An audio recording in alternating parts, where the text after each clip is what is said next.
আলাইকুম, তুরস্কের ইস্তাম্বুল থেকে আপনাদের সাথে আছি আমি সরোয়ার আলম। যে যেখান থেকে আমার সাথে যুক্ত হচ্ছেন সাদর আমন্ত্রণ জানাচ্ছি। সৌদি আরবের নেতৃত্বে নতুন একটা জোট গঠিত হচ্ছে, যে জোটটিকে মূলত তারা বলছে যে লোহিত সাগরের জাহাজ চলাচল, নির্বিঘ্নে জাহাজ চলাচল নিশ্চিত করার জন্য হুথিদের বিরুদ্ধে এই জোটটি গঠিত হচ্ছে। কিন্তু বিশ্লেষকরা মনে করছেন ইরান, আমেরিকা, ইসরায়েল যুদ্ধ এবং মধ্যপ্রাচ্যের আরব দেশগুলোতে ইরানের এই টার্গেটের মধ্যেই এরকম একটা জোট মানেই হচ্ছে মূলত হুথিদের বিরুদ্ধে, বলা হলো এটা ইরানের বিরুদ্ধে সৌদি নেতৃত্বের একটা জোট। জোটটা কেন গঠিত হচ্ছে, কিভাবে গঠিত হচ্ছে, কারা আছে? এ পর্যন্ত 14টা দেশ এই জোটে যুক্ত হওয়ার ঘোষণা দিয়েছে, সম্মতি দিয়েছে। তাদের মধ্যে বাংলাদেশ, পাকিস্তান, তুরস্ক সহ অনেকগুলো দেশ আছে। টোটাল প্রায় 51টা দেশকে সৌদি আরব এই জোটে অংশগ্রহণ করার জন্য আমন্ত্রণ জানিয়েছে। 50টা দেশ এবং একটা হচ্ছে আন্তর্জাতিক সংস্থা ইউরোপীয় ইউনিয়ন, সেই আন্তর্জাতিক সংস্থাটা, একেও এই জোটে যুক্ত হওয়ার আহ্বান জানিয়েছে। কেন এরকম একটা বিশাল আন্তর্জাতিক জোট গঠন করতে হচ্ছে সৌদি আরবের এই লোহিত সাগরকে নিরাপদ রাখতে? হুথিদের বিরুদ্ধে সৌদি আরবের কিন্তু এর আগে অলরেডি একটা জোট আছে, আরব জোট। ইয়েমেন যুদ্ধ শুরুর পর সৌদি আরব একটা আরব কোয়ালিশন গঠন করেছিল ইয়েমেনে হুথিদের বিরুদ্ধে আক্রমণ করার জন্য। সেই আরব কোয়ালিশনে সৌদি আরব, সংযুক্ত আরব আমিরাত, কাতার ও তারপরে হচ্ছে বাহরাইন, মিশর, এইরকম দেশগুলো ছিল। এবং সেই কোয়ালিশন, এই যে সর্বশেষ হুথিদের উপরে যে আক্রমণ, সেই আক্রমণেও সেই কোয়ালিশনের সম্মতি ছিল। সেই কোয়ালিশনের পক্ষ থেকে বিভিন্ন ধরনের বিবৃতিও আসে।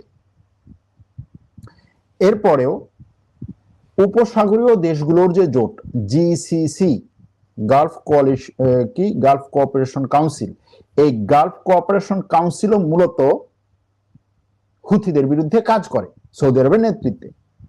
তাহলে এই মুহূর্তে হুথিদের বিরুদ্ধে এত বিশাল একটা জোট গঠন করার দরকার কি, সেটাই আমরা আজকে দেখব। তবে তার আগে ছোট ছোট কিছু খবর আছে। খবরগুলোর মধ্যে একটা হচ্ছে গাজা ভূখণ্ডে হামাস পুরো ছেড়ে দেওয়ার স্বীকৃতি দিয়েছে এবং সেই অস্ত্র ছেড়ে দেওয়ার মাধ্যমে সেখানে নতুন করে শান্তি প্রতিষ্ঠা হবে। এই বক্তব্যটা এসেছে মার্কিন প্রেসিডেন্ট ডোনাল্ড ট্রাম্পের কাছ থেকে। ডোনাল্ড ট্রাম্প বলছে গাজায় শান্তি প্রতিষ্ঠার ফাইনাল স্টেপ হিসেবে হামাস অস্ত্র ছেড়ে দিয়েছে এবং সেখানে ফাইনাল চুক্তি হয়েছে। দ্বিতীয় স্টেপ ছিল এটা। এই অস্ত্র ছেড়ে দেওয়ার পরে সেখানে আন্তর্জাতিক একটা সংস্থা অলরেডি গঠিত হয়েছে, আপনারা জানেন। আন্তর্জাতিক 2-3টা সংস্থা সেখানে কাজ করছে, মানে আন্তর্জাতিক বোর্ড অফ গভর্নেন্স, মানে আন্তর্জাতিক একটা সরকার, যেটার প্রধান হচ্ছে Donald Trump. Board of piece বলে সে। আর এটার সাথে মুসলিম দেশের অনেকগুলো নেতারা আছে, প্রায় সবগুলো মুসলিম দেশের নেতারা এটার মধ্যে আছে। তার কথা হচ্ছে যে এটার অধীনে একটা পুলিশি বাহিনী গঠন হবে। সেই পুলিশি বাহিনী গাজায় ঢুকবে এবং সেখান থেকে আস্তে আস্তে ইসরায়েল উঠে যাবে। এই কথাটা কতটা সত্য, অনেকের কাছ থেকে এই প্রশ্নটা আসছে। এখানে শুধুমাত্র হামাসের কথাই বলে না, বলছে গাজা ভূখণ্ডে যতগুলো সশস্ত্র প্রতিবাদ বা প্রতিরোধ গোষ্ঠী আছে সবাই অস্ত্র ছেড়ে দিয়েছে। এর মধ্যে হামাসের কাছ থেকে এখন পর্যন্ত স্পষ্ট বক্তব্য আসে নাই। 2 দিন আগে হামাস বলছিল যে তারা মিশরে যাচ্ছে গাজা শান্তি চুক্তির দ্বিতীয় স্টেপ বাস্তবায়নের জন্য আলোচনা করতে। আর ইসলামিক জিহাদের পক্ষ থেকে বলা হয়েছে যে এই তথ্যটি সঠিক না, আমরা গাজা প্রতিরোধ করার জন্য বা গাজাকে রক্ষা করার জন্য আমরা আমাদের অবস্থানে স্পষ্ট আছি। সুতরাং এখানে একটা ধোঁয়াশা আছে। তবে যতই ধোঁয়াশা থাকুক, আসলে এই যে নিরস্ত্র করা হামাসকে বা ওখানের যতগুলো আন্দোলন আছে তাদেরকে নিরস্ত্র করা এবং সেই নিরস্ত্র করার মাধ্যমে ওখানের দায়িত্ব তথাকথিত সেই আন্তর্জাতিক সংস্থার কাছে দেওয়ার মাধ্যমে ইসরায়েলের ওখানে দীর্ঘদিনের যে খায়েশ দখল করা বা ওটাকে দখল করে সেখানে তার এই দখলদারিত্বের বসতি স্থাপনের যে খায়েশ, সেটা হয়তো পূরণ করার দিকে আস্তে আস্তে যাচ্ছে, এরকম মনে হয়। ডোনাল্ড ট্রাম্প অবশ্য তার এই যে হামাস বা ওখানের সবগুলো প্রতিরোধ সংগঠনকে নিরস্ত্র করতে পারছে, এটার জন্য 3টা দেশকে ধন্যবাদ জানিয়েছে, তুরস্ক, মিশর, কাতার। সে বলেছে যে তাদের এই নিরস্ত্র হওয়ার ক্ষেত্রে এই 3 দেশের ব্যাপক পরিমাণে প্রচেষ্টা ছিল। তাদের এই প্রচেষ্টাকে আমি সাধুবাদ জানাই, ধন্যবাদ জানাই, এরকম ভাবে। যাই হোক, গেল সেটা। স্পেনে এখন নতুন একটা খবর আপনারা হয়তো দেখছেন যে স্পেনে শত শত হাজার হাজার শরণার্থী স্পেনে ঢুকে পড়ছে সাগর দিয়ে। এটা হয়তো আপনারা দেখছেন। এখন স্বাভাবিক প্রশ্ন আসে, আচ্ছা স্পেনের সাগর দিয়ে ঢুকে এই শরণার্থীরা কোন দিক থেকে যায়? আফ্রিকার শরণার্থীরা স্পেনে যাচ্ছে সাগর দিয়ে। স্পেন হচ্ছে মরক্কোর পরে জিব্রাল্টার প্রণালী, জিব্রাল্টার প্রণালী পার হয়ে হচ্ছে স্পেন। এখন এই জিব্রাল্টার প্রণালী পার হওয়ার পরে যে স্পেন, সেই স্পেনে জিব্রাল্টার প্রণালী পার হওয়ার যে স্পেন, সেই স্পেনে জিব্রাল্টার প্রণালীর সাঁতরিয়ে তারপরে এই লোকজন যাচ্ছে, এই প্রশ্নটা আপনাদের কাছে আসতে পারে। কিন্তু এখানে একটা কথা আছে, কথাটা হচ্ছে জিব্রাল্টার প্রণালী পার হতে হয় না। জিব্রাল্টার প্রণালীর যেই পাশে মরক্কো, এক পাশে মরক্কো আর এক পাশে স্পেন, দক্ষিণ পাশে মরক্কো, উত্তর পাশে স্পেন। জিব্রাল্টার প্রণালীর দক্ষিণ পাশে এই মরক্কো যেই পাশে, সেইখানেই একটা জায়গা আছে মরক্কোর একেবারে গা ঘেঁষা সমুদ্রের কাছে। ওটাকে আপনি মানচিত্রে দেখলে মনে হবে যে মরক্কোর একটা অংশ, জিব্রাল্টার প্রণালী ওই পাশে মরক্কোর একটা অংশ, এরকম মনে হবে। সেই মরক্কোর সেই অংশটুকু হচ্ছে স্পেন। স্পেন ধরে রেখেছে, স্পেন সেখানে সৈন্য রেখেছে, সেখানে পুলিশ রেখেছে, সেখানে সে জায়গাটা স্পেনের। ওই জায়গাতে হচ্ছে লোকজন সাঁতরে যাচ্ছে প্রচুর পরিমাণে। এখন প্রশ্ন হচ্ছে যে হঠাৎ করে এত পরিমাণে শরণার্থী সেখান থেকে সাঁতরে যাচ্ছে কেন? কেন হচ্ছে স্পেনের উপরে, ওই জায়গার উপরে এত বড় একটা প্রেসার? এটার পিছনে হয়তো বিভিন্ন ধরনের কারণ থাকতে পারে, কিন্তু মাথার এক কর্নারে মানে কি বলে সন্দেহের একটা বীজ বপন করে দিচ্ছে। সেটা হচ্ছে এখানে খুব সম্ভবত ইসরায়েলের বড় ধরনের হাত থাকতে পারে, যে স্পেনকে সে অতিষ্ঠ করতে চাইবে। এটা নতুন না, এটা আমরা বিশ্বকাপ ফুটবল খেলার সময় দেখেছি। সে স্পেনের বিরুদ্ধে ব্যাপক পরিমাণে হচ্ছে ক্যাম্পেইন চালিয়েছে। এটা আরো বিভিন্ন সময় দেখা গিয়েছে যে স্পেন ইউরোপের মধ্যে যেভাবে ইসরায়েল বিরোধী অবস্থানে গিয়েছে, স্পেনকে শান্ত থাকতে দিবে না, এটা মনে হচ্ছে গেল সেটা। এরপরে তুরস্কের সাথে ইরাকের বড় ধরনের একটা চুক্তি হয়েছে, একটা না একাধিক, অনেকগুলো চুক্তি হয়েছে। একটা হচ্ছে তুরস্ক ইরাক পেট্রোলিয়াম চুক্তি, আর একটা হচ্ছে তুরস্ক ইরাক ট্রান্সপোর্ট চুক্তি। তো ট্রান্সপোর্ট চুক্তিটা তো আপনারা জানেন যে ইরাকের মধ্য দিয়ে একটা রাস্তা করে বসরা নগরী থেকে একেবারে তুরস্ক পর্যন্ত একটা রাস্তা করতে যাচ্ছে। আর ইরাকের মধ্য দিয়ে তুরস্কে আসা গ্যাস পাইপলাইন আছে। সেখানে ইরাক থেকে বিশ্বে যে পাইপ গ্যাসগুলো যায় সেটা তুরস্কের মধ্য দিয়ে যায়, তুরস্কের মধ্য দিয়ে যায় কিরকুক জেইহুন পাইপলাইন। হ্যাঁ, এটা নিয়ে অনেকের অনেক ধরনের কথা আছে যে এই পাইপলাইন দিয়েই শুধুমাত্র ইসরায়েলের কাছে তেল গ্যাস যায়, আর ইসরায়েলের আর তেল গ্যাস নেওয়ার আর কোনো জায়গা নাই, এবং এটার কারণেই হচ্ছে ইসরায়েল যুদ্ধ চালিয়ে যেতে পারছে, এরকম অনেক কথা আছে। কিন্তু সেই কথাটাও সত্য না বা সঠিক না। এখন এই যে ইরাক থেকে তুরস্কের মধ্য দিয়ে তেল এসে আন্তর্জাতিক বাজারে যেত, সেটা এতদিন পর্যন্ত তুরস্ক শুধু এই ট্রান্সপোর্ট খরচটা পেত, যে আমার উপর দিয়ে একটা পাইপলাইন যাচ্ছে, ওই পাইপলাইনের খরচ। কিন্তু এখন তুরস্ক নতুন করে এই ইরাকের থেকে তেল এসে, ইরাক থেকে তেল এসে তুরস্কের মধ্যে দিয়ে যে আন্তর্জাতিক বাজারে যেত, সেখানে ইরাকের কাছ থেকে বা ওই তেল বিক্রি থেকে তুরস্ক একটা জাস্ট হচ্ছে ট্রানজিট খরচ পেত। তো এখন তুরস্ক ইরাকের যে রাষ্ট্রীয় তেল উৎপাদন কোম্পানি বা তেল উৎপাদন সংস্থা, সেটার সাথে তুরস্কের রাষ্ট্রীয় তেল উৎপাদন সংস্থার একটা চুক্তি হয়েছে, যেই চুক্তি অনুযায়ী তুরস্কের রাষ্ট্রীয় তেল উৎপাদন সংস্থা ইরাকে গিয়ে ইরাকের খনিগুলোতে তেল উৎপাদন করবে, খনিগুলোতে কাজ করবে, সেখান থেকে তেল উৎপাদন, তেল পরিশোধন, তেল সাপ্লাই সবগুলো করবে। টার্কিশ পেট্রোলিয়াম এই কাজ করবে। এটার সাথে শুধুমাত্র তুরস্ক না, তুরস্ক, ইরাক আর হচ্ছে আমেরিকা, ইউরোপের দুটো কোম্পানি আছে, 4টা কোম্পানি। তো এটাকে অনেকে এভাবে দেখছে যে 100 বছর আগে লুজান চুক্তির মাধ্যমে, লুজান চুক্তির কারণে তুরস্ক ইরাকের, বর্তমান যেটা ইরাকের অংশ মুসুল এবং কিরকুক, যে অঞ্চলে সবচেয়ে বেশি তেল আছে, ওই জায়গাটা ছেড়ে দিতে বাধ্য হয়েছিল লুজান চুক্তির কারণে। লুজান চুক্তিটা করা হয়েছিল প্রথম বিশ্বযুদ্ধের পরে বর্তমান যে তুর্কি রাষ্ট্র সেটা গঠনের একটা অংশ হিসেবে। অনেকে বলছেন যে সেই জায়গাতে এখন তুরস্ক নতুন রূপে ঢুকছে, সে ওখানের তেল উৎপাদনের এখন অংশীদার হচ্ছে। এটাকে এযাবৎকালের তুর্কির এই অঞ্চলে সবচেয়ে বড় তেল গ্যাস চুক্তি হিসেবে দেখা হচ্ছে। তার আগে, এই চুক্তিটা করার আগে, ইরাকের প্রধানমন্ত্রী, ইরাকের পার্লামেন্ট স্পিকার, ইরাকের প্রতিরক্ষা মন্ত্রী, ইরাকের কি বলে গোয়েন্দা প্রধান, এরা তুরস্কে এসেছে বিভিন্ন সময়, 1 সপ্তাহের মধ্যে বারবার এসেছে, তুরস্কের রাষ্ট্রপতির সাথে বৈঠক করেছে। এবং ইরাকের প্রধানমন্ত্রী এটা বলেছে যে আমরা চাই তুর্কির মধ্য দিয়ে 1 ব্যারেল তেল যাক, তুরস্কের যা এই 1 মিলিয়ন ব্যারেল তেল যাক, তুরস্কের একদিনের যে প্রয়োজন সেটা হচ্ছে আমরা দেবো। এটা আপনারা এর আগে শুনেছেন। কিন্তু যেটা শুনেন না সেটা হচ্ছে এই ঘটনার পরপরই হচ্ছে লেবাননের প্রধানমন্ত্রী এবং লেবাননের প্রেসিডেন্ট, যা এক সপ্তাহের মধ্যে প্রথমে এসেছে প্রধানমন্ত্রী, পরে এসেছে প্রেসিডেন্ট, তুরস্কে এসে তুর্কির রাষ্ট্রপতির সাথে বৈঠক করেছেন। প্রধানমন্ত্রীকে প্রথম পাঠানো হয়েছিল যে তুরস্কের সাথে একটা রফা দফা হোক, তাতে কাজ হয়নি। পরবর্তীতে লেবাননের প্রেসিডেন্ট এসেছেন, তিনি আসার আগে তার দেশে বসে মিডিয়াতে সাক্ষাৎকার দিয়ে তুরস্কের ব্যাপারে মোটামুটি অনেক উচ্ছ্বাস প্রকাশ করেছেন যে তুর্কির এই অঞ্চলে গুরুত্বটা অনেক, লেবাননের জন্য তুরস্কের গুরুত্ব অনেক, লেবাননের নিরাপত্তা এবং অর্থনৈতিক অগ্রগতির জন্য তুরস্ককে লেবানন পাশে চায়, এবং তুরস্ক শুধুমাত্র লেবাননের একটা প্রতিবেশী রাষ্ট্র হিসেবেই না, বরং হচ্ছে লেবাননের সবচাইতে গুরুত্বপূর্ণ একটা পার্টনার হিসেবে এই অঞ্চলে দেখতে চায়। এজন্য তুরস্কের সাথে যা যা করা দরকার লেবানন সেগুলো করবে, এরকম কিছু। প্রশ্ন হচ্ছে কেন? এর কারণ হচ্ছে লেবানন তুরস্কের কাছে কোনো ধরনের কোনো আলোচনা না করেই তুর্কির সবচাইতে বড় শত্রু যে গ্রিক সাইপ্রাস বা গ্রিস এবং গ্রিসের সাথে লেবানন একটা সমুদ্র চুক্তি করেছিল।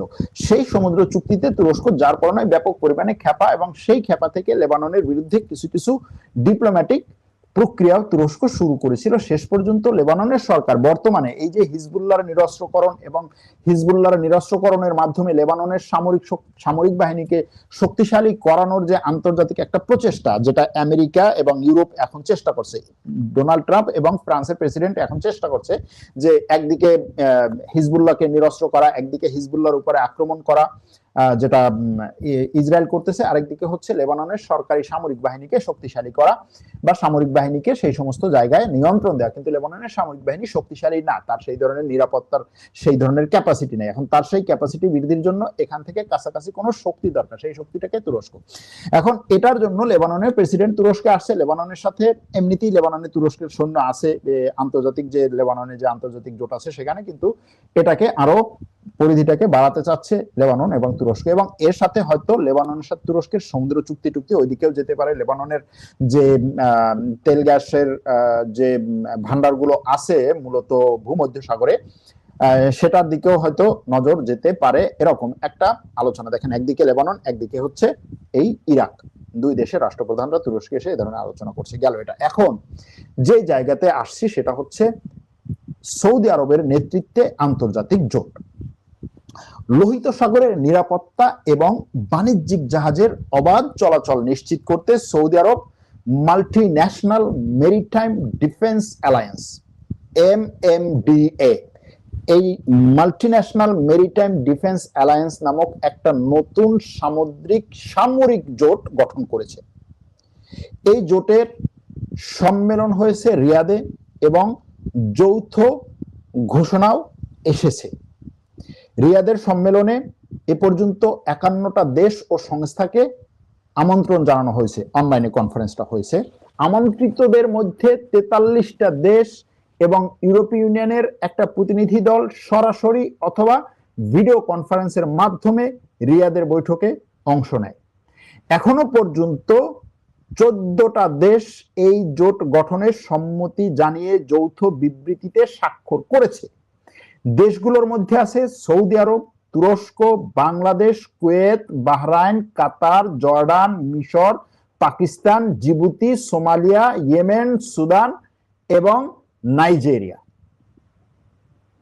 বাকি যে দেশগুলো যোগদানের বিষয়টি বিবেচনা করছে বা তাদের বাকি দেশগুলো যোগদানের বিষয়টি বিবেচনা করছে অথবা তাদের আইনি প্রক্রিয়া সম্পন্ন করছে। এই জোটের চূড়ান্ত চার্টার বা প্রাতিষ্ঠানিক কাঠামো এখনো পর্যন্ত চূড়ান্ত হয়নি, তবে দেশগুলোর যোগদানের প্রধান শর্ত এবং অবস্থান তারা স্পষ্ট করেছে।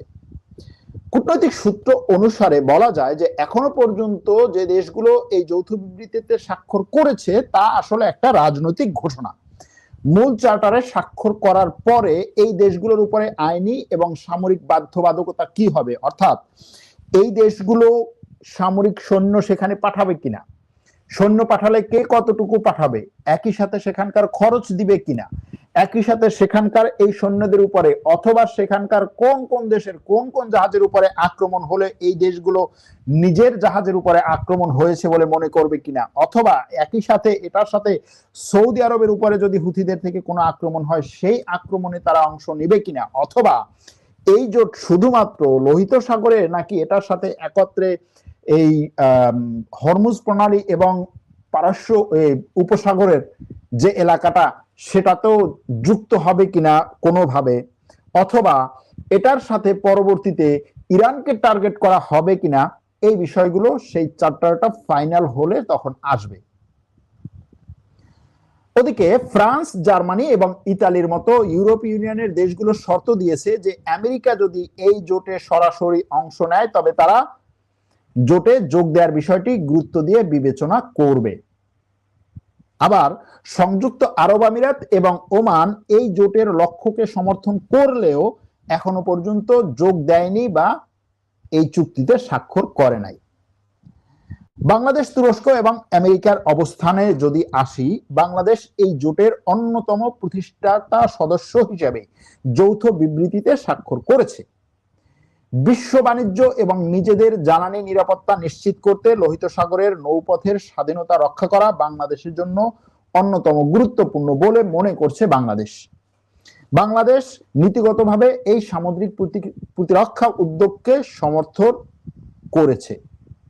ওদিকে তুরস্ক ন্যাটোর অন্যতম শক্তিশালী একটা সদস্য রাষ্ট্র হিসেবে এই জোট গঠনে সরাসরি সমর্থন দিয়েছে। তবে তুরস্কের অবস্থান হচ্ছে যে সে মূলত বাণিজ্যিক জাহাজের নিরাপত্তা রক্ষার মধ্যে তার অবস্থানটা সীমাবদ্ধ থাকবে।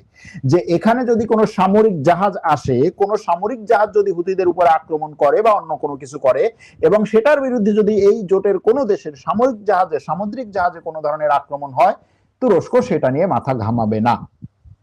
শুধুমাত্র যদি বাণিজ্যিক রুট নিরাপদ রাখতে এটা নিয়ে কাজ করা হয় তাহলে তুরস্ক সেই ক্ষেত্রে কাজ করবে।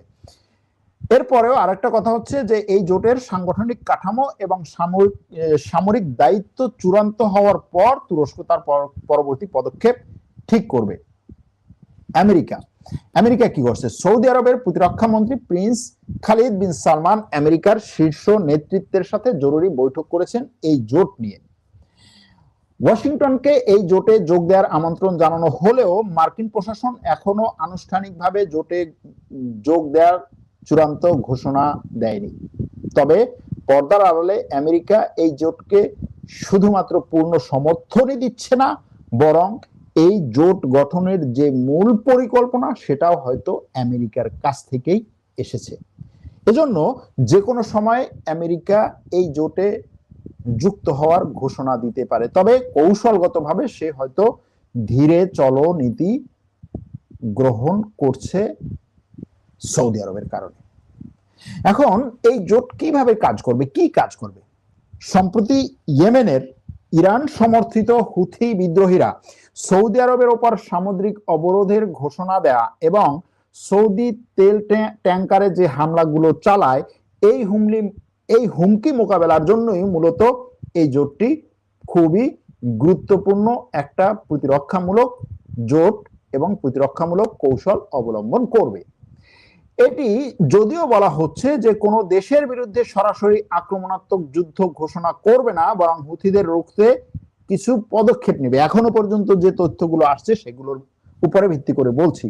সেগুলোর মধ্যে কি? সেগুলোর মধ্যে হচ্ছে গোয়েন্দা তথ্য বিনিময়, ইন্টেলিজেন্স শেয়ারিং, লোহিত সাগর এবং বাব আল মানদেব প্রণালীতে হুথিদের গতিবিধি এবং ইরানের অস্ত্র সরবরাহের রুট ট্র্যাক করতে সদস্য দেশগুলো একে অপরের সাথে রিয়েল টাইম গোয়েন্দা তথ্য শেয়ার করবে। সেটা হলে কি হবে? যে ওই যে অস্ত্র সরবরাহের রুটের কাছে আছে সে আক্রমণ করবে, তাই তো? যদি সেটা হয়, ধরুন ইরান থেকে একটা জাহাজ আসতেছে লোহিত সাগরের, এই জাহাজ আসতেছে হুথিদের দিকে ইরানের কোন একটা বন্দর থেকে। কোন বন্দর? ধরেন ইরানের কি বন্দর আছে? চাবাহার বন্দর আছে নাকি? এরকম কোন একটা বন্দর থেকে, পাকিস্তানের কাছাকাছি কোন একটা বন্দর থেকে সৌদি আরব বললো যে ওখান থেকে হুথিদের দিকে এই জাহাজটা যাচ্ছে, এই তথ্য আমাদের কাছে আছে, গোয়েন্দা তথ্য। এই পাকিস্তান, তুমি তাড়াতাড়ি আক্রমণটা করো। পাকিস্তান আক্রমণ করবে? যদি করে তাহলে কি এটা হুথিদের কোনো কিছুর উপরে আক্রমণ হবে নাকি ইরানের কোনো কিছুর উপরে আক্রমণ হবে? কঠিন প্রশ্ন, তাই না? এগুলো আসবে, সামনে আসবে। এরপরে কি? যৌথ নৌটহল, লোহিত সাগর, এডেন উপসাগর এবং বাব আল মানদেব প্রণালীর মতো গুরুত্বপূর্ণ আন্তর্জাতিক জলসীমায় জোটভুক্ত দেশগুলোর নৌবাহিনী যৌথভাবে পাহারা দেবে। যৌথ সামরিক মহড়া এবং প্রশিক্ষণ, হুথিদের ড্রোন এবং ক্ষেপণাস্ত্র হামলা থেকে বাণিজ্যিক ও জ্বালানি সরবরাহকারী জাহাজগুলোকে রক্ষা করতে সদস্য দেশগুলো নিয়মিত যৌথ মহড়া ও প্রতিরক্ষামূলক কৌশল অনুসরণ করবে।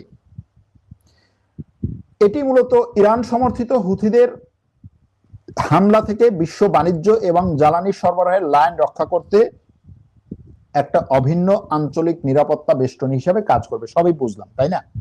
কিন্তু প্রশ্ন হচ্ছে যে এই যে আত্মরক্ষামূলক ঘটনাগুলো, আত্মরক্ষামূলক জোটের কথা বলা হচ্ছে, এই আত্মরক্ষাটা কি এরকম যে আমি জাস্ট হচ্ছে ছাতা ধরবো যেন বৃষ্টি না পড়ে, নাকি বৃষ্টি যেখান থেকে আসতেছে সেখানে আমি আঘাত হানবো? কোনটা? প্রশ্ন হচ্ছে এখানে। হুথিরা যদি ড্রোন হামলা চালায় অথবা মিসাইল হামলা চালায়, তাহলে সেই ড্রোন এবং মিসাইল উড়ে এসে যখন এই জাহাজগুলোতে আক্রমণ করবে, তখন জাস্ট হচ্ছে জাহাজে পড়ার আগেই আকাশে ওই ড্রোনগুলোকে ধ্বংস করে দিবে, নাকি ওই ড্রোন যেখান থেকে নিক্ষেপ করা হচ্ছে সেখানে গিয়ে এরা আক্রমণ করবে? প্রশ্নটা হচ্ছে এখানে। যেমনটা বলা হচ্ছে যে ওই ড্রোন বা মিসাইল গুলো যদি এরকম ভাবে কোনো কথা বলা হয় যে এগুলো ইরানের কাছ থেকে আসতেছে, সুতরাং আসো আমরা ইরানের কাছ থেকে যে রুটে আসতেছে, যেগুলো আসতেছে সেগুলো সেই মূল জায়গায় আক্রমণ করি বা তার বিরুদ্ধে অংশ নেই, সেরকম কোনো কিছু কিনা। যেটাই হোক, কিন্তু এটাকে বলা যেতে পারে যে মূলত এটা বাস্তবিক অক্ষে প্রায় কি বলে ইমপ্লিমেন্টেশনের দিক থেকে যদি এটা যদিও লোহিত সাগর এবং হুথিদের বিরুদ্ধে হয়েও থাকে, তারপরও বলা যায় এটা মূলত ইরান বিরোধী একটা কৌশলগত জোট।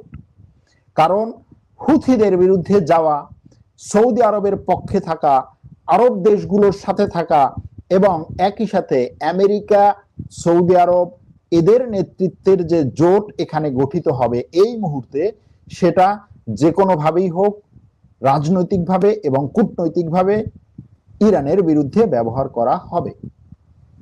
সামরিক দিক থেকে যদিও সরাসরি ব্যবহার করা নাও হয়, তারপরেও কূটনৈতিক দিক থেকে, রাজনৈতিক দিক থেকে ব্যবহার করা হবে। সেদিক থেকে বলা যেতে পারে যে সৌদি আরবের নেতৃত্বে 14টা মুসলিম দেশকে নিয়ে অলরেডি ইরান বিরোধী একটা জোট হয়ে গেছে। এখন এই জোটের সম্প্রসারণের কাজ চলছে। দেখেন কৌশলটা দেখেন, সৌদি আরবের সাথে যে 14টা দেশ যোগ দিয়েছে, একটাও অমুসলিম দেশ আছে? নাই। একটাও ইউরোপীয় দেশ আছে? নাই। আমেরিকা আছে? নাই। কানাডা আছে? নাই। তুরস্ক ছাড়া কোনো ন্যাটো দেশ আছে? নাই। ইউরোপীয় ইউনিয়নের কোনো সদস্য দেশ আছে? নাই। প্রতিষ্ঠাতা সদস্য আপনারা। আপনারা আপনারা বলতে আপনারা, তোমরা মুসলিমরা, তাই না? হুথিদের বিরুদ্ধে হোক আর ইরানের বিরুদ্ধে হোক, সামনে তোমরা, সামনে তোমরা। কিন্তু এই ঘটনার সূত্রপাত কে করেছিল? Israel, Netanyahu. আছে কোথাও? নাই, কোথাও নাই, নামগন্ধও নাই। এরপরে এটার মূল মন্ত্রকার আমেরিকার আছে? এখনো পর্যন্ত নাই। ইউরোপ আছে? এখনো পর্যন্ত নাই। আসবে, আসবে। কিন্তু ঘটনাটা কোন দিকে মোড় নিল, কোথায় আসলো, এটাকে শুধুমাত্র আমরা আসলে এই যে হয় না যে আপনি যখন 100 বা 200, 250, 300, 500 কিলোমিটার স্পিডের একটা ট্রেনের মধ্যে থাকবেন, আপনি ওটার মধ্যে হয়তো জাস্ট ধারণা করতেছেন যে আপনি হেভি স্পিডে যাচ্ছেন, কিন্তু স্পিডটা আপনি বুঝতে পারতেছেন না, স্পিডটা আপনি ফিল করতেছেন না 500 কিলোমিটার স্পিডে। অথবা আপনি যে বিমানে যাচ্ছেন 700-800 কিলোমিটার স্পিডে, আপনি বুঝতে পারতেছেন আপনি বিমানের মধ্যে আছেন, সিনেমা দেখতেছেন, কথা বলতেছেন, হাঁটতেছেন, টয়লেটে যাচ্ছেন, খাবার খাচ্ছেন, কিন্তু আপনি ধারণা করতেছেন। বাইরে যে আছে সে বুঝতেছে যে কত স্পিডে এটা যাচ্ছে। ঠিক আমরা বর্তমানে এমন একটা অবস্থায়, এমন একটা পরিবেশের, এমন একটা পরিস্থিতির মধ্য দিয়ে যাচ্ছি,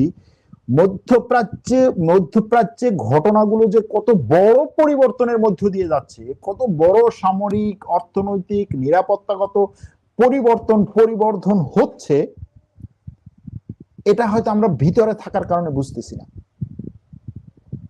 বাইরে থেকে বোঝা যাবে। বাইরে থেকে বলতে আজ থেকে 10 বছর পরে বোঝা যাবে।